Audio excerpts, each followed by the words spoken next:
بسم الله الرحمن الرحيم والمرسلات عرفا فالعاصفات عصفا والناشرات نشرا فالفارقات فرقا فالملقيات ذكرا عذرا أو نذرا إنما توعدون لواقع فإذا النجوم طمست وإذا السماء فرجت وإذا الجبال نسفت وإذا الرسل أقتت لأي يوم أجلت ليوم الفصل وما أدراك ما يوم الفصل ويل يومئذ للمكذبين ألم نهلك الأولين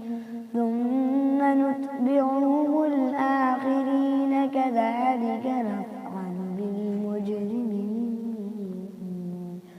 ويل يومئذ للمكذبين ألم نخلقكم من ماء مهين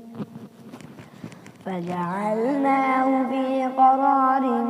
مكين إلى قدر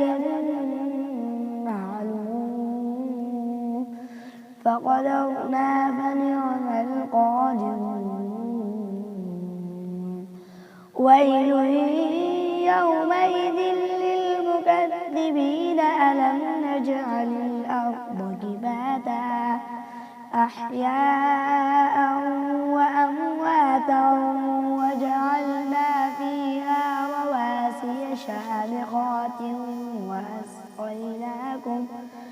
شامخات وأسقيناكم ماء فراتا ويل يومئذ للمكذبين انطلقوا إلى ما كنتم به تكذبون انطلقوا إلى ظل ذي 3 شعب لا ظليل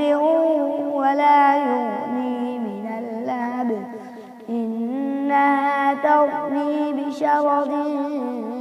كالقصر كأنه جمالة صفر ويل يومئذ للمكذبين هذا يوم لا ينطقون ولا يؤذن لهم فيعتذرون ويل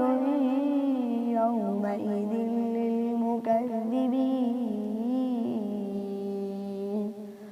هذا يوم الفصل جمعناكم والأولين فإن كان لكم كيد فكيدون ويل يومئذ للمكذبين إن المتقين في ظلال وعيون وفواكه مما يشتهون كلوا واشربوا هنيئا بما كنتم تعملون إنا كذلك نجزي المحسنين ويل يومئذ للمكذبين كلوا وتمتعوا قليلا إنكم مجرمون ويل يومئذ للمكذبين وإذا قيل لهم اركعوا لا يركعون ويل يومئذ للمكذبين فبأي حديث بعده يؤمنون صدق الله العظيم.